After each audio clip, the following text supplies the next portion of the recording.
Thank you there, Ms. Ryan. So first, I want to wish a very happy birthday. I'm going to embarrass him right now. Justin Sink, happy birthday. Happy 21st birthday. Don't look a day over 21. So happy birthday, my friend. And I also want to congratulate Scott. Scott, this is your last day, right, in the briefing room. It's been a pleasure having you here. I know your new role, and congratulations on your new role as the weekend host of All Things Considered and Consider This. Very exciting. We'll be listening, I'll be looking out for your voice. But today, as I said, is your last day in the briefing room. We will miss you and around here, and we wish you the best in your next chapter. So good. Congratulations, my friend. All right, so just a couple of things before we move forward with the briefing. Today we launched invest.gov, which shows how President Biden's Investing in America agenda is bringing jobs and investments to every state. Invest.gov features an interactive map that shows the $470 billion and counting in private sector investments in manufacturing and clean energy mobilized by the president's agenda. It also shows the 32,000 infrastructure projects announced or underway thanks to the president's bipartisan infrastructure law. The president's Investing in America agenda is bringing manufacturing back to America, strengthening America's energy security and supply chains, repairing roads and bridges, delivering clean water, deploying high-speed internet, and so much more. The site brings this. The site breaks this down by state and territory with detailed stats about how the president's agenda is rebuilding infrastructure, spurring investments, creating jobs, and lowering costs. The bipartisan budget agreement the president secured protects these investments that you just heard me speak of. They will continue to power the economic progress we've made over the last 2 years, bringing more jobs and opportunities to communities across the country. To highlight the impact of President Biden's Investing in America agenda, members of his administration will fan out across the country later this month for a second installment of the Investing in America tour during the congressional recess around July 4th. Now, as just one example of Investing in America, President Biden today announced that the EPA is deploying $115 million to help repair Jackson, Mississippi's water system and deliver clean water to the community. As you all may remember, the city's water system was in crisis at some point last summer. And even long before then, the people of Jackson have lived under constant threat of boil water orders. This initial investment will help stabilize and rebuild the city's water system, and it's part of the president's commitment to ensure every American has access to safe, clean drinking water. And finally, I just want to touch on a lawsuit that was brought by Big Pharma challenging Medicare's ability to negotiate drug prices. Last year, President Biden signed into law the Inflation Reduction Act, which for the first time in our nation's history allows Medicare to negotiate lower prescription drug prices for seniors, caps the cost of insulin at $35, and requires prescription drug companies to pay rebates to Medicare if any raise their prices faster than inflation. Year after year, pharmaceutical giants make record profits as they charge middle-class families astronomical prices, often for drugs invented generations ago. For decades, the pharma lobby has blocked efforts to let Medicare negotiate lower drug costs. The Biden administration finally got it done. President Biden took on Big Pharma in legislative process, and he won. So now Big Pharma is challenging this historic action in court. The Biden-Harris administration is going to fight attempts to go back to the way things were before. And so we are confident we will succeed. There is nothing in the Constitution that prevents Medicare from negotiating lower drug prices. Anytime profits of the pharmaceutical industry are challenged, they make claims about it hindering their ability to innovate. Not only are these arguments untrue, but the American people do not buy them. So President Biden is going to remain focused on lowering America's health care costs, ensuring the benefits of the law reach the American people. With that, I have Admiral, my colleague Admiral Kirby is here joining us again today to talk about the news out of Ukraine that you all have been reporting on with the dam explosion, and so to answer some of your questions at the top. So we'll have us join. As you know, we don't have a lot of time because the President's going to be holding his cabinet meeting, so I'm sure Kirby will be as brief as he can and take as many questions as he can. Thanks, Kirby. Yes, ma'am. Hey, everybody. Look, I know there's been a lot of interest in the destruction of the Kakhovka Dam in Ukraine, and I wanted to just take a minute to address it. As you might expect, we've been closely monitoring the impacts of that destruction, which has triggered massive flooding in Ukraine and resulted in the evacuation of, at the very least, thousands of Ukrainians. We know there are casualties, including likely many deaths, though these are early reports and we cannot quantify them right now. We've seen the reports that Russia was responsible for the explosion at the dam, which I would remind, Russian forces took over illegally last year and have been occupying since then. We're doing the best we can to assess those reports, and we are working with the Ukrainians to gather more information, but we cannot say conclusively what happened at this point. We will certainly share more information when we can. What is clear, and what we absolutely can say, is that the damage to the Ukrainian people and to the region will be significant. This dam, which was built in 1956 as part of the Kakhovka hydroelectric power plant, sits astride Ukraine's Dnipro River. It's about 30 yards high and about 100 yards or so wide, and the reservoir it protects holds about as much water as the Great Salt Lake in Utah. So that's a lot of water.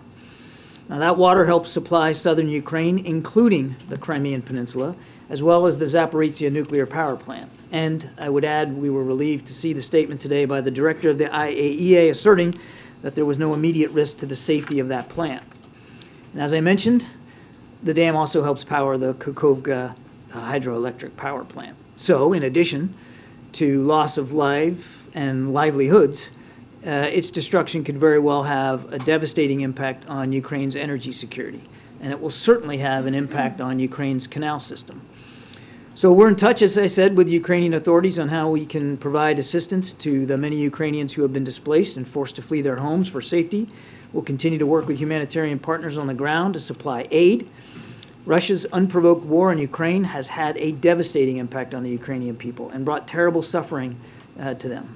We will continue to support Ukraine in any way we can, including through military, humanitarian, and economic support. As I said earlier, we'll monitor this as best we can. We'll stay in touch with our Ukrainian counterparts, and as we have more information, we'll certainly provide it to you. What impact do you think the dam's destruction could have on counteroffensive operations? I think it's too soon to know, to be honest with you. Again, I won't speak to Ukrainian military operations in any way whatsoever, but right now the immediate focus is rightly on all the Ukrainians whose lives and towns and villages are affected by this flooding and making sure that they have the aid and assistance that they need. But right now, too soon to assess what kind of impact it's going to have on the battlefield. And one more in the Discord leaks. There's a report in the Washington Post that the U.S. had reports that Ukrainians were planning an attack on the Nord Stream pipeline. Do you have any comment on the intelligence report of that? And there are also suggestions that Russia may have been responsible for that. You know, why was Russia initially, figures pointed at Russia when the U.S. might have had information that Ukrainians planning this? So I'm certainly not going to engage in a discussion about intelligence matters here from the podium, specifically with regard to that disclosure or any of the other. And in this case, certainly not going to speak to one that the Washington Post even said was not corroborated by U.S. intelligence agencies. Now, I think you know there are 3 countries conducting an investigation of the Nord Stream sabotage, and we called it sabotage at the moment: Germany, Sweden, and Denmark. Those investigations are ongoing. And again, the last thing that we're going to want to do from this podium is get ahead of those investigations. Thanks. John, you just said that you can't say conclusively what happened at this point with regards to the dam. You also did note, though, that the Russian forces have been occupying this dam since last year. So is your assessment at this point that it is more likely than not that Russian forces are responsible for this rather than Ukrainian forces? We haven't made that determination. And have you determined whether this was an intentional act? Again, we're still trying to gather information and talking to the Ukrainians about that. And then thirdly, President Zelensky said that he believes it's impossible to blow up this dam from the outside by shelling, for example. Is that also the U.S.'s assessment that this would have to be done from within? Haven't come to a final conclusion. Thank you. Thanks, Karine. Hi, John. A couple of questions on Iran. Iran launched today a hypersonic ballistic missile that can reach 1,400 kilometers. Your assessment of that and its implication to the region. And second, Senator Risch has been very critical of the administration. I'm sorry, who has that? Senator Risch. He just actually tweeted, and he said basically that the administration doesn't have a clear policy towards Iran. And just let me just briefly just tell you what he said. He said the Biden administration has been, quote, flat-footed and has failed to articulate a broader Iran strategy, and he's referring to the expiration of the ballistic missile at the UN in October. So how do you respond? I wonder if he's talked to the Iranians about that, because I don't think that they would respond that we've been flat-footed. I think if anything, the Biden administration has been very clear, very concise, and very firm on pushing back on Iran's destabilizing activities in the region, to include the development of an improving ballistic missile program. I'm not going to talk about these specific reports of this alleged hypersonic missile, but we have laid down very clear sanctions and other activities to push back on what Iran's doing in the region, again, to include their ballistic missile program. So I would not assess that the Iranians would say we've been flat-footed or ignorant of what they're doing in the region. Thanks, Kirby. You mentioned that we're going to evaluate how we can assist Ukraine after the attack on the dam. Speaker McCarthy on the Hill today said that warned against trying to use Ukraine funding to bypass the defense caps that are part of the deal. So to kind of reconcile those into some questions, is there a concern that this dam attack might accelerate the timeline for when when the White House needs to go back to Congress for additional Ukraine assistance?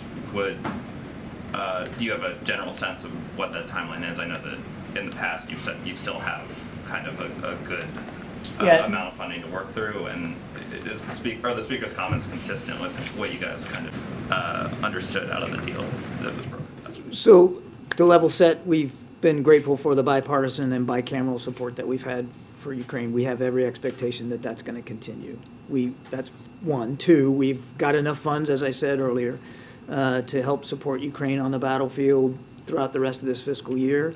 Again, we're just now assessing the damage done by this dam explosion, so it would be imprudent for me to try to speculate as to what impact that might have. It's certainly difficult at this early stage to see that there's going to be an impact on supplemental funding either this year or going forward into next year based on the explosion. But again, we're in the early hours here, and we're going to take a look at this.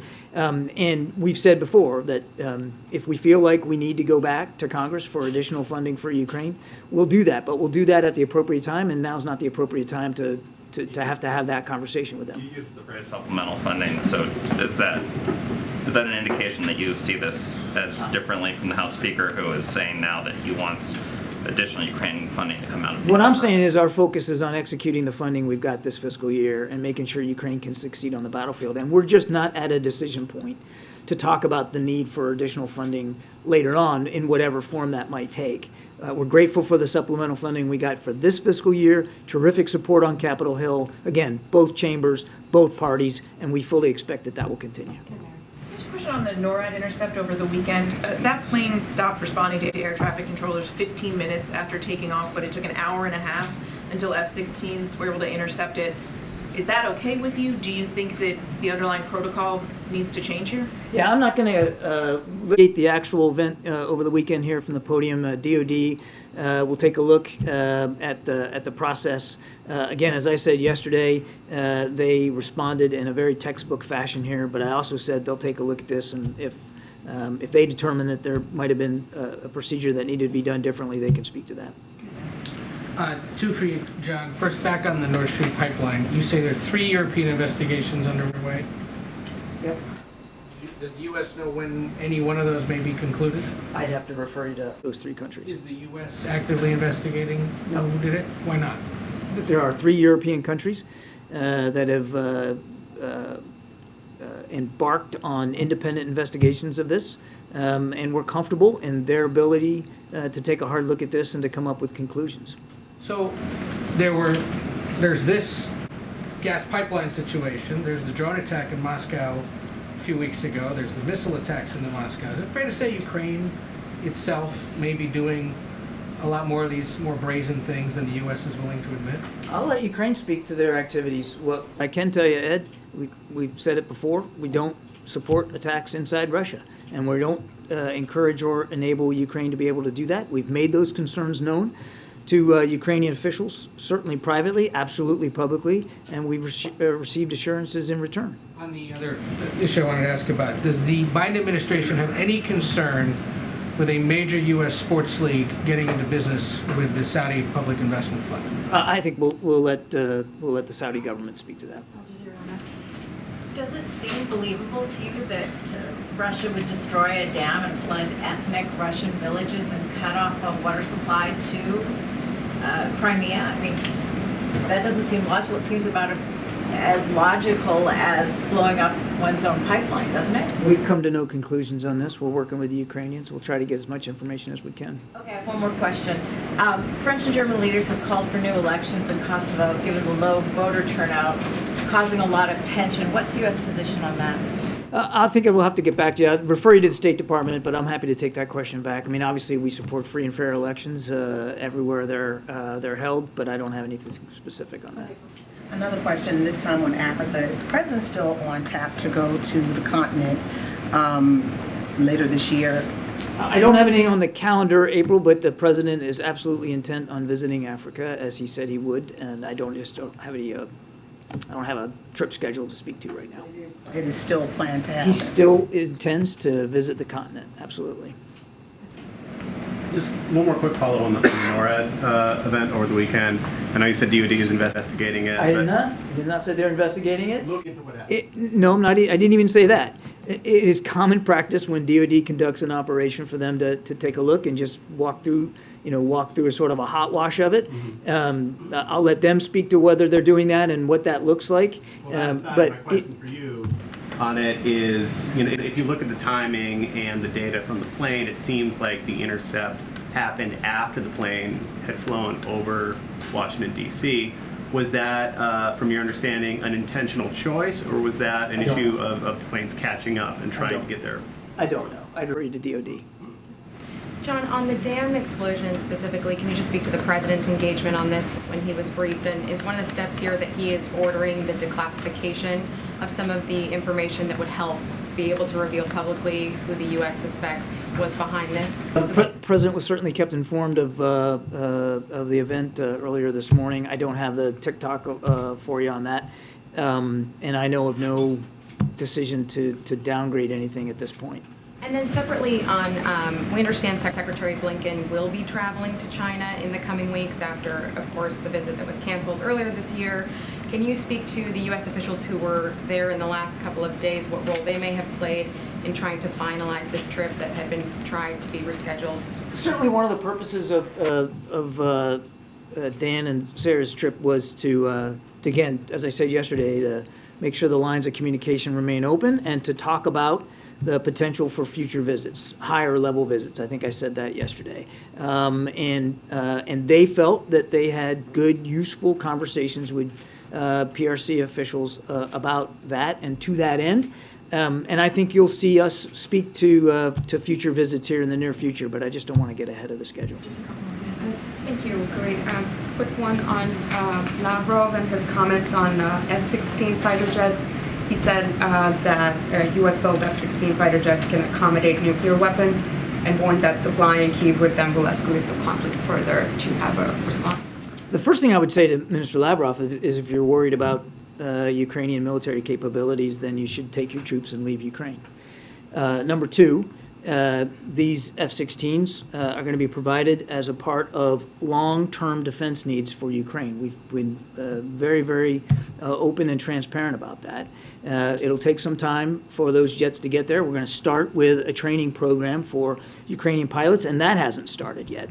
And it really is about helping Ukraine with its self-defense needs. And the last thing I'd say is that President Biden has been extremely consistent that we don't want to see this war escalate, certainly not into the nuclear realm. And it's not the United States who's tossing around reckless nuclear rhetoric. It's people like Foreign Minister Lavrov and President Putin and Putin's press secretary Peskov. They're the ones that are out there bannering around about nuclear capabilities, not the United States. Nobody wants to see this escalate beyond the violence that's already visited upon the Ukrainian people. There's no reason for that. I mean, are you saying that F-16s cannot accommodate nuclear weapons? I'm not going to talk about the nuclear capabilities of any platform in the American arsenal. The purpose of providing advanced fighter aircraft is to help Ukraine defend itself, defend its airspace and its territorial integrity, period.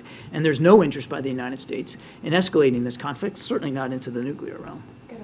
Thank you so much. On the dam in Ukraine, I understand it's too early, you say, to assess who's responsible for it. But can you already say that ultimately this will qualify as a war crime?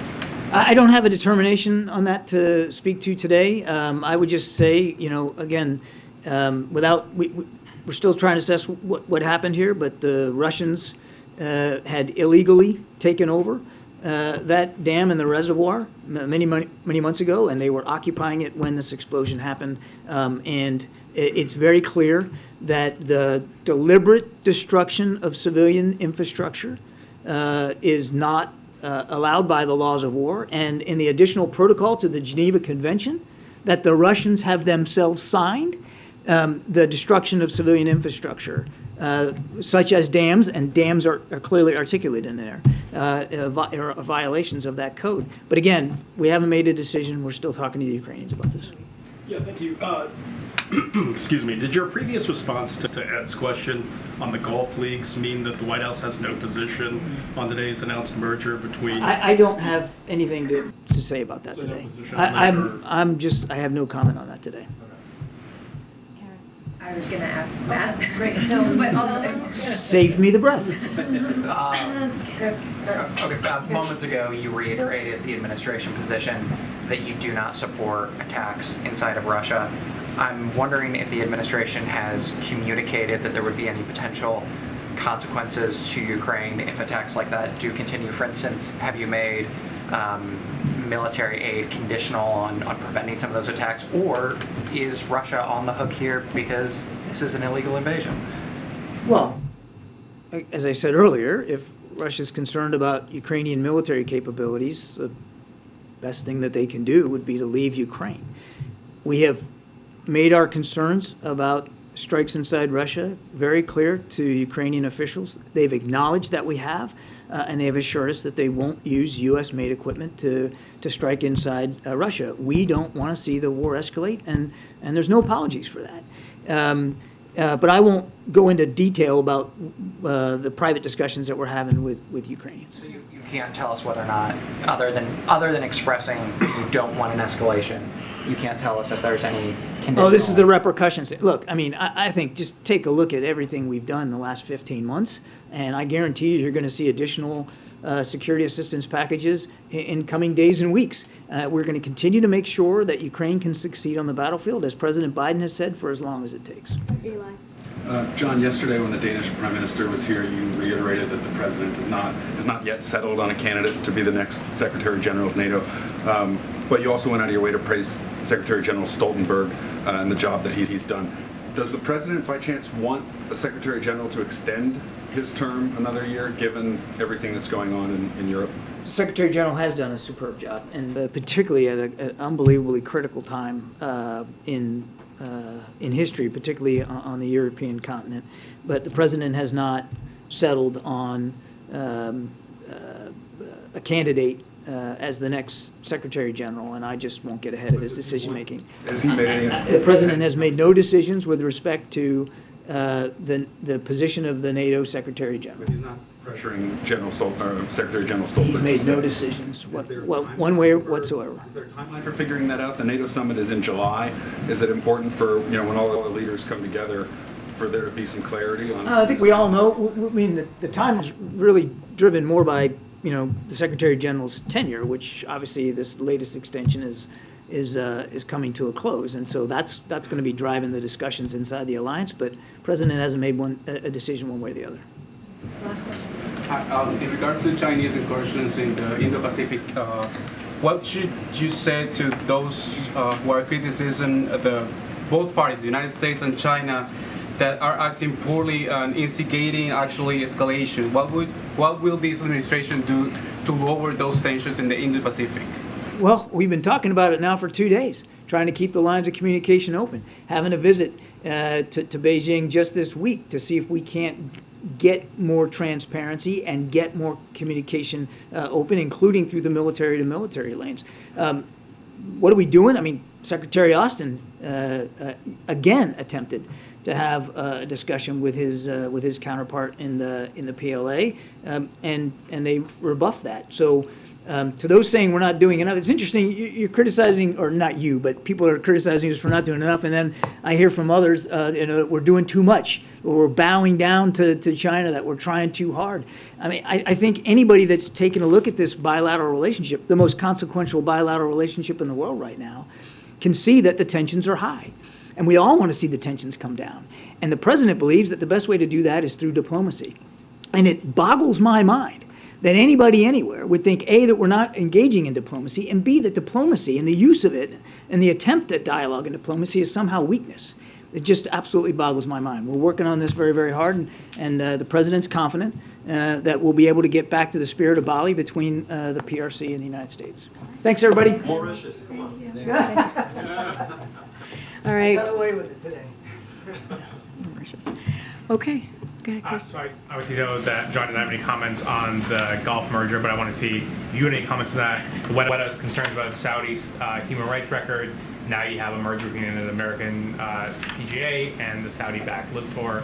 What are the feelings on that? Look, I'm going to be in line with my NSC colleague and say the same. I'm not going to be commenting on that particular merger, so we don't have anything to share at this time. But when it comes to human rights, as we have said over and over again, this is something that the president has been very clear about and has brought that up with leaders that he's met with, and so that is never anything that we shy away from. But on this particular merger, we're just not going to comment from here.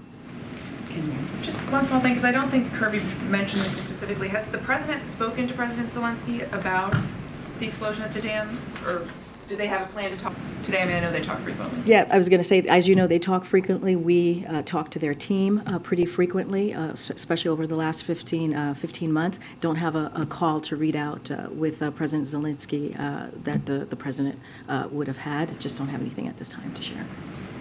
Just on the Merck lawsuit, Karine, I know you said that the administration is confident that it will succeed in the courts, but as it plays out in the courts, how concerned are you about the impact that this will have on President Biden's efforts to lower drug prices?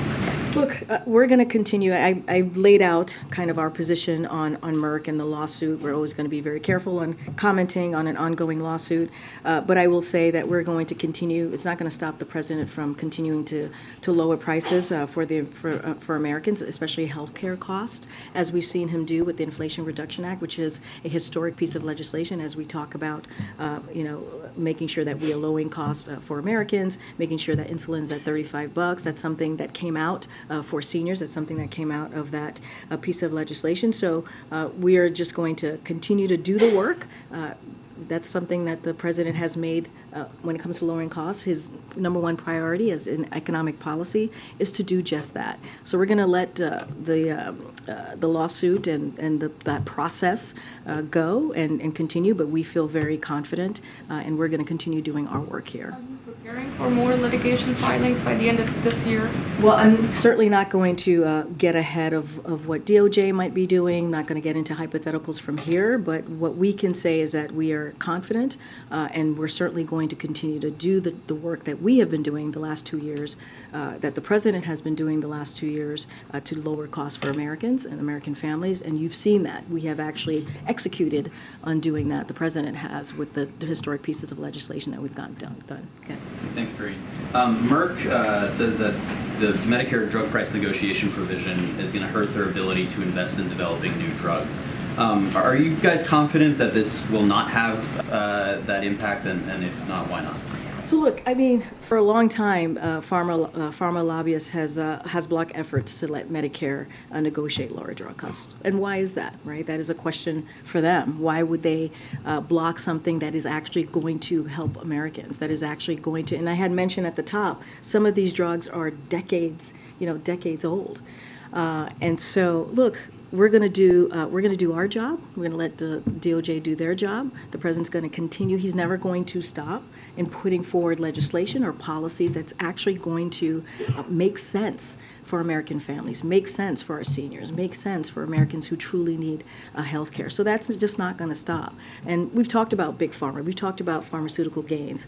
We've talked about the record profits that they're able to get, and they're doing it all on the backs of many of them on the backs of middle class families. And the president is saying, no, we need an economy that works for all, that leaves no one behind, that has equity at the center of it. And this is part of his plan. Is there any risk, though, to their ability to innovate and to create these life-saving drugs? I can't speak for them. I know that's what they're laying out. We believe that when it comes to drug prices, we believe that families and Americans should be able to not have to struggle, not have to go bankrupt to pay for a drug that they need that's going to save their lives or save someone that they love. And so that's the focus that this president's going to have. What can we do to make, we talk about giving families a little bit of breathing room, and that's what the president's going to focus on. All right, good. Are you concerned that other drug companies might now follow Merck's lead and file suit? So look, I can't speak for other drug companies. I'm not going to speak for them here. What I can speak to is what the president's going to continue to do, and that is make sure that we deliver for American families, make sure that we lower cost. That has been something that we have said, the president has said for some time when it comes to his economic policy. The number one component of that is how do we continue to lower costs for Americans. Thanks, Karine. I want to ask about UFOs, but I have to ask about the border first. On the 11th Circuit ruling yesterday blocking quick releases of migrants, does the administration plan to appeal to the Supreme Court? It's ongoing litigation, so certainly I'm not comment on that at this time. The New York City mayor floated plans to have migrants be housed with residents. Is that something the administration would support? And if that ends up becoming necessary, would that be a poor reflection on the administration's ability to manage this? So I haven't seen these reports. I kind of saw some chyrons on the cable news network, I think yours, coming out to the podium. What I can say is that we have been in touch with the interior cities, right? The cities like New York City, like Chicago and others who are dealing with this issue. And we've had conversations with them. We are in touch with them. As you know, there is more than $200 million in funding that has gone to these interior cities. A majority of that has gone to New York City, but just not going to speak to the mayor's policies. I just don't know enough about it to speak to it at this time. And the retirements upcoming, the border chief and the ICE chief, is that going to impact the administration's ability to manage the border in the near term? So look, from what I understand, the retirements has been planned for some time now, and so just going to leave that piece to them, and certainly they can speak to their retirement. What I can speak to is what we have seen these past couple of weeks since Title 42 has been lifted. We've seen legal migration go down significantly, and that's because of the plan that this president has put forward. You think about diplomacy, you think about deterrence, you think about making sure that we're expanding legal pathways. That's what the president and his administration has been able to do, and that's why we have seen such a decline at the border. And I think that speaks to the president's leadership and what he's been able to do with his team, and I think that's incredibly important. Go ahead, Steve. Real quick though, this whistleblower report alleging that the U.S. military has been retrieving craft of non-human origin for at least several decades. Are we alone? And if we were not, would you even tell us? I would refer that question to the Department of Defense and let them answer that question for you. Go ahead. Back on the Merck lawsuit, just to drill down it just a little bit. You said at the top that there's nothing in the Constitution that prevents Medicare from negotiating. The lawyers for Merck are arguing that it violates the Fifth Amendment, the Takings Clause. The First Amendment is too coercive. Do you have a specific response to those I arguments? don't have a response to that. I could just say clearly there's a lawsuit. Clearly it's being litigated. I'll leave it to the Department of Justice to deal with. I've been very clear that it is in the Constitution to do what it is that we're moving forward with. This is a piece of legislation clearly that was passed. The president signed into law, and it's going to help American families. It's going to help Americans that really truly need it. We should not be in a situation in 2023 where you have American families who are sitting around the kitchen table every month trying to figure out how are they going to pay for these bills, and what is it that they're going to cut so that they can't get a drug that is life-saving. And that is something that the president is aware of. You hear him talk about, he's talked about how he grew up and how those conversations are incredibly difficult. And so this is what the president's been talking about, right? Making sure, again, we don't leave anybody behind. We have equity at everything that we do, and that we have an economy that grows from the middle up and the bottom up, middle out, and that's the president's plan. He's going to stick to it. Get April. On Mississippi, Jackson, Mississippi, and this $115 million towards repairing their water infrastructure. Mississippi isn't alone. Flint, Michigan still has infrastructure problems. What's happening not just with Mississippi but also with Flint as you're in these efforts to repair? No, it's a good question, and certainly EPA is going to be running this process, so I would refer you to specific programs on this particular $115 million that we announced today. So this is an initial investment, let me just say that first, that the president fought for, and that was secured, and that's over $600 million from Congress for the city's water system, as we talk about specifically on Jackson, and in the fiscal year 2023 government funding bill, that's where that's coming from. And so it is on top of tens of millions of dollars we've already deployed as it relates to the city.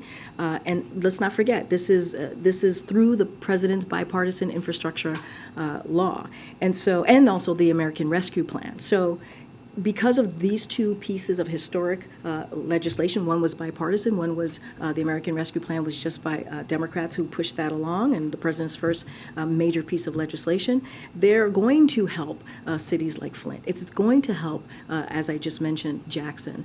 And so this is really important, right? As we talk about how we're moving forward as a country, our economic system, how we're going to make sure that we take care of areas like this that have been left behind, that has not have had any really much investment to deal with the water situation that they're having to deal with. This is why it's so important that we have the infrastructure law. It's why we're so important that we're able to get the American Rescue Plan. As it relates to Flint, I would refer you to the EPA. Well, they have more information and how these two pieces of historic legislation are going to be deployed and helped in Flint. So on the broader piece, though, beyond Flint, beyond Mississippi, this is a nation that has a lot of antiquated systems underneath. So you're saying that this will be more broad? Oh, absolutely. Yeah. I think that's why, again, that's why the bipartisan infrastructure law is so critical, because it is meant to more broadly deal with communities just like this and other communities as well, as they deal with, as they deal with the water system, as they deal with, broken roads, as they deal with trying to fix, their bridges, all of the things that is so important. Let's not forget, this is a president who has said, when it comes to his infrastructure bill that is now law, clearly it's about the decade, right? Infrastructure for a decade. It is incredibly important, and it's going to change lives for Americans across the country. Okay. Understanding that you're not going to get into the position on this Gulf merger, do you know if this merger would be subject to federal regulatory oversight from like the FTC or DOJ? So I'm just not going to get into it from here. I'm just not. Yes. Go ahead. Sure. Go ahead. Thank you, Karine. I want to ask about the president's tumble that he took on the stage in Colorado the other day. It's absolutely true that any one of us could trip over an object that just happens to be in our path. Nonetheless, we've all observed the difficulty this president has in certain settings. Steps are one of them. Of course, there was no sandbag in his path on the steps up Air Force One on any of those occasions. And I was struck particularly by the incident on May 19 in Hiroshima, where the president descended down a set of stone steps toward a shrine, at the bottom of which steps he was greeted by the Japanese Prime Minister. And if you look at that footage, the president slipped and caught himself on those steps. And as he greeted the Prime Minister, you could even see on the president's face pursed lips as if to say this was a close one.